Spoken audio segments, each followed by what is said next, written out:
food is such a big part of who I am. Besides the fact that I used to be a chef, I'm also a Korean girl who was born and raised in Russia, so my cooking is always a mix of Asian comfort and Slavic home food. Today I'll be showing you what I usually eat in a week with some easy tips on how to make your groceries go further, so stay tuned with me till the end. There's a lot of delicious food coming your way.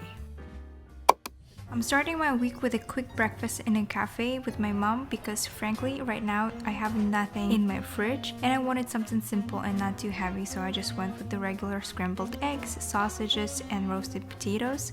This cafe is so cozy. I love coming here for my slow mornings to have breakfast or to just grab coffee, and honestly it never disappoints.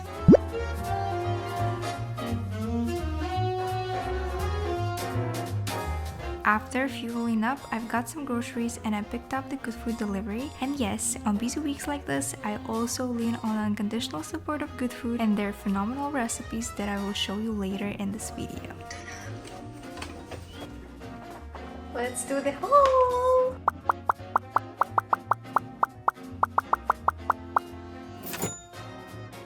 And now people probably would be wondering why on earth she needs that many whole chickens, but actually it is secretly one of the best hacks for home cooking that I will be sharing with you later in this video. I was supposed to be filming recipes, but I got sick for some weird reason. I'm just super dizzy and nauseous. I need something healing, and my mom is gonna make the kimchi stew and I'm just gonna film how she's making it and then you're gonna watch me eat it.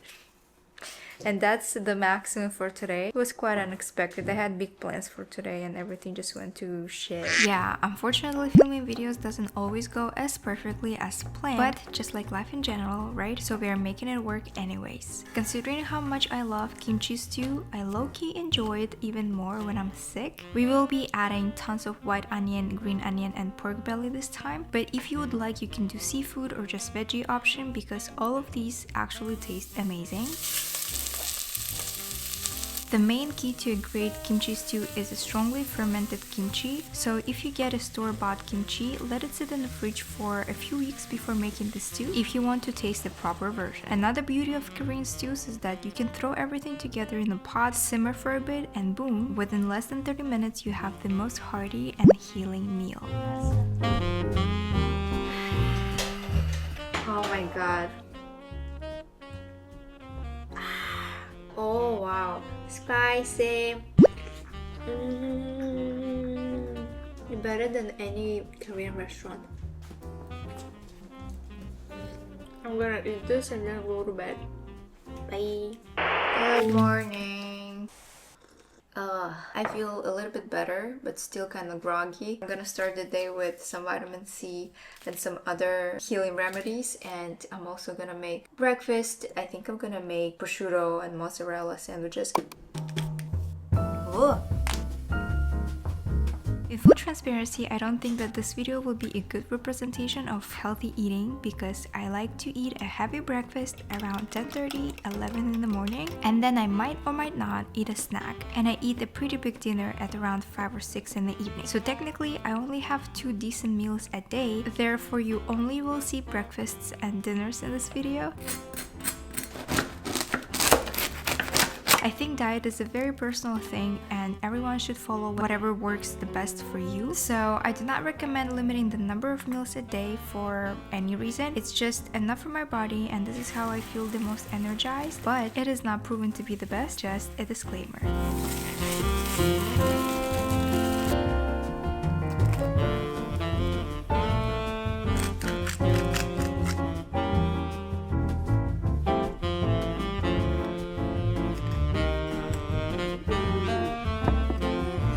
Looks so funny because the table is pretty high. Anyway, I'm hungry. Oh my god, the bread is so crunchy. So good. We're gonna watch The Office and eat breakfast. Hello. We're gonna be cooking. I just got off the shower. Okay, today we're making this. I don't know if you can see, but this is saucy chicken with sun-dried tomatoes, roasted potatoes, and green beans. Sounds delicious. I got some help. Ta-da! The husband.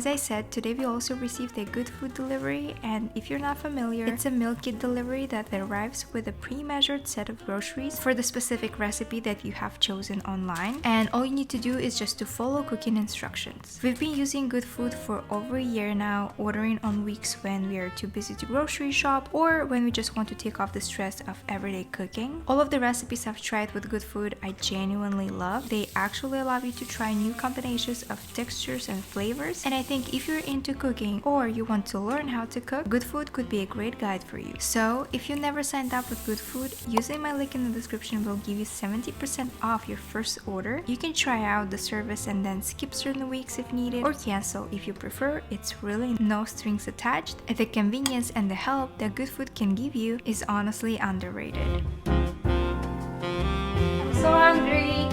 Enjoy. Enjoy too.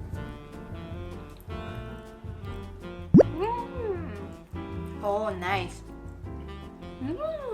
I usually don't really like green beans, but this is nice with the chicken.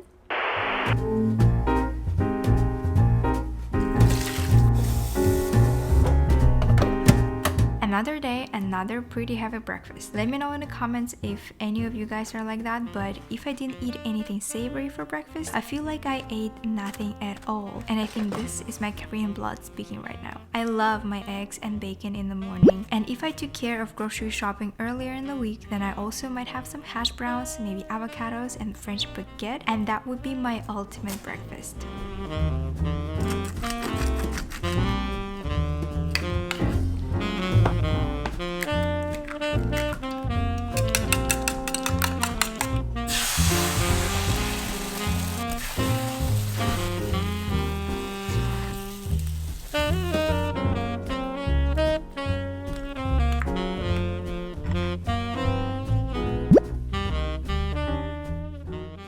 Before we move to today's dinner, I'm gonna share not only the smartest cooking hack, but also a tip that will help you save money on groceries big time. I'm not going to invent a vehicle here, but I cannot stress enough how buying whole chickens and then butchering them can give you multiple different meal options and save you a decent amount of money at the same time. And most people's reaction would be that they don't know how to butcher chicken and the time doing so isn't worth the savings. Well, now I'm going to show you quick steps to fast and clean chicken butchery that will cause you no hassle at all. To start, do not wash your chicken. Just pat it dry with a paper towel so that it does not slide on the cutting board. Step 1. Cut off the butt part, or we can call it the tail. Flip the chicken so that wings are facing the knife. Grab one wing, pull it towards yourself, and make a cut at the joint. If you lift the chicken and make the cut, the weight of the chicken will expose the joint for even an easier cut. Step 2. Make the cut in the middle of the back part. Flip the chicken and cut the skin that is attached to the breast from both sides. Then flip again, bend the thighs and the legs so that you hear a crunch, and then cut through the skin, connecting the initial cut on the back. For step 3, as you can see, this part of the chicken is a little curved, so push it down to the cutting board to flatten it and remove all of the excess skin. Then grab the thigh and flip it and bend it in the opposite direction. This way the joint will be exposed and you will know exactly where you need to make the cut to detach the thigh from the back piece. Step 4 is dividing the leg and the thigh, and you just need to find this white line to make a cut to see the joint. Sometimes the joint is right at the line, sometimes it's a little tilted to one of the sides, but you just need to find that joint and cut through the middle. The final step is separating the breasts, and before you do anything, push the breast down to the cutting board to stabilize it, then remove the wishbone that's located right at the top of the breast. It's the most difficult part, but feel the bone with your fingers and make a V-shaped cut around the bone and it will come out. Then make a straight cut in the center of the breast, and with every following cut, place the knife as close to the bones as possible. Removing the second breast is always more difficult, but it's exactly the same process, just cutting in the center and moving the knife closest to the bones, and there you have 2 full breasts and the whole carcass. Once you practice on a few chickens, you will become really fast and you will be able to do it under 5 minutes for one chicken. Ta-da! So here I have butchered 3 chickens and I got 3 carcasses, 3 back pieces. I use usually 1 back piece and 1 carcass for 1 chicken stock. But when I do a chicken soup, I don't even add any other parts rather than the carcass and the back, because there's actually a lot of meat that you can take from the bones. And then I have divided the chicken breasts into thinner pieces for chicken cutlets. So I have 8 chicken cutlets here, 2 full chicken breasts, obviously 6 thighs, 6 legs, and also the wings for roasting. It's gonna last us at least a month, considering that we also eat other types of meat and fish. Definitely having all of these parts gives you a lot of different options for the lunches and the dinners. I was supposed to have an ultrasound appointment today, for which I went in and they said that I didn't have an appointment. Something happened with their system, even though they called me and they confirmed. I already lived through the emotions. I was really pissed and now I'm fine, but I need a really good dinner. I'm making Caesar salad with just crispy chicken. Easy, fast, and delicious. Before starting on the breading, I usually prep the parchment first, on which I'll be layering the cutlets for the freezer, and then onto making the breading. I've decided that my go-to is mixing eggs with flour and a splash of water, instead of making 3 separate plates with eggs, flour, and crumbs, because it's faster and less messy. And while breading the chicken, I try to use one hand for wet ingredient and another hand for dry, so that I don't have to wash my hands a million times during this process.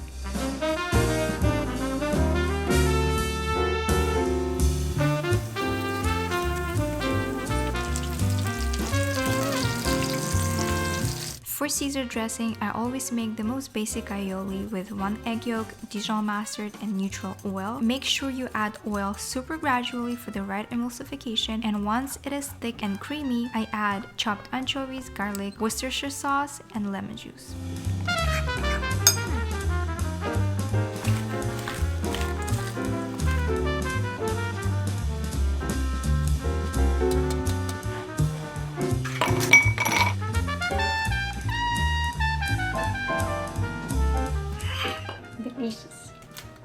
I'm not paying $30 at the restaurant for Caesar salad. Sometimes I do, I'm lying. And my husband is standing behind the camera. He's like eye rolling. This is the best.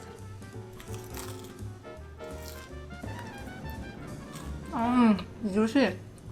It's really nice. Oh, I think I make the best Caesar salad. Will there something for me too? No. Okay. I'm gonna log off for the day. See you tomorrow. Bye. Next morning, my mom decided to make a Russian staple for breakfast, which is draniki, or you can call it a potato roasty.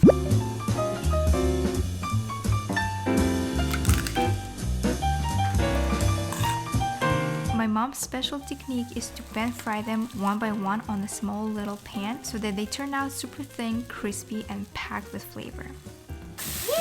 The night before, we also made salmon gravlax, or in simple words, just salted salmon. It's not smoked, but cured with salt overnight. It is the simplest technique, just covering the salmon with salt and keeping it in an isolated container. I served it with sour cream, a spoon of Caesar dressing from last night, and some dill. Oh my god! I can't wait to try it. Wow! The salmon is so good. The texture is medium firm, perfectly salted. Wow, so flavorful. And the hash brown is super easy but so good. Oh, this is crazy. Okay, today was a little bit of a crazy day. Today on the menu we have Asian meatballs with buckwheat noodles and some edamame. And I'm also gonna make the chicken stock for tomorrow. All of it is again going to be made out of the chicken that we prepped in the beginning of the week. So it's going to be pretty easy and fast because it's already 6 p.m. and I'm hungry. So I need to make something super quick. I'm going to be honest, sometimes I feel like a kid because I try to hide the veggies in most of the meals I make so that I don't have to taste them, and then mix the ground meat with garlic, ginger, green onion, cilantro, egg, soy sauce, sesame oil, fish sauce, and salt.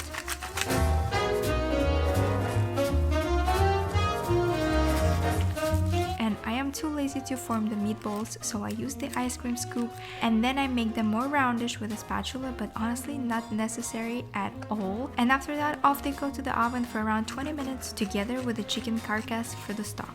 I already have made enough of meatballs for tonight's dinner, and I have a little bit of leftover meat. So what I'm gonna do is roll them on the tray to freeze. It's super handy when you don't have anything cooked for the night and you need to quickly come up with something for dinner.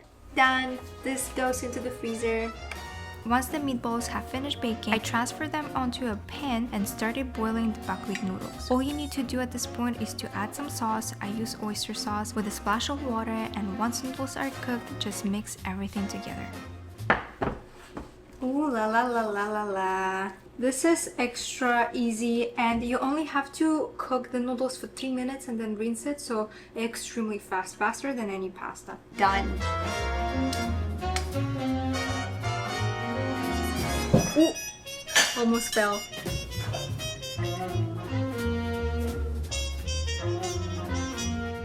Oh wow, the buckwheat noodles sink in the flavors so well.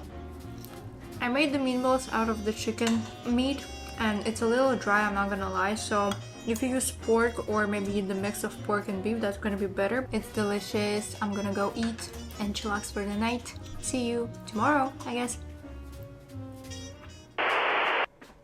Good weather is officially over. It's so gloomy and cold today and I'm not feeling my best again. You already know by now, what am I gonna do? You're right, eat some spicy and hot Korean food. So I'm gonna be making noodles!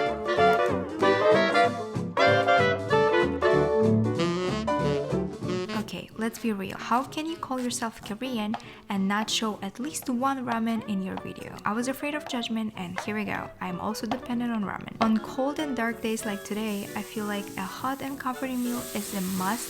So honestly, I didn't even feel guilty for consuming thousands of calories. It was so worth it.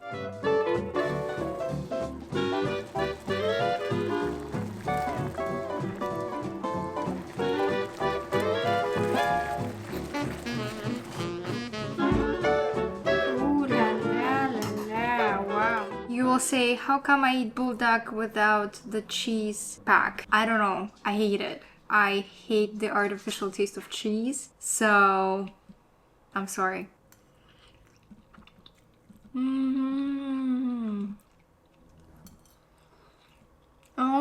I also do not accept Spam. I tried it multiple times. I hated it. For me, it tastes like cat food. So I only can do sausage in my ramen.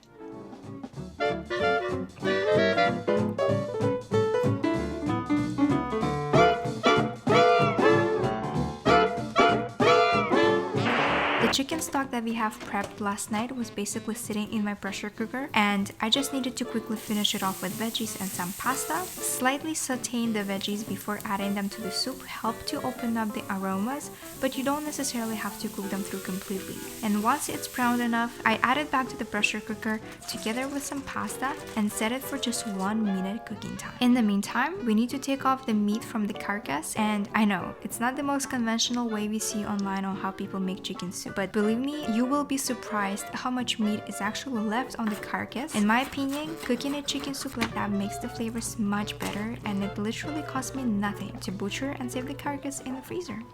Didi! It smells absolutely wonderful. I know it's just a simple chicken soup, but it's full. This is exactly what we need right now. Anyway, it's been a lot of cooking in this video and I'm so grateful for those who stuck till the end of this. I hope that showing my weekly meals inspired some of you for more home cooking or just sparked some recipe ideas. Thank you so much for watching and I will see you in the next one.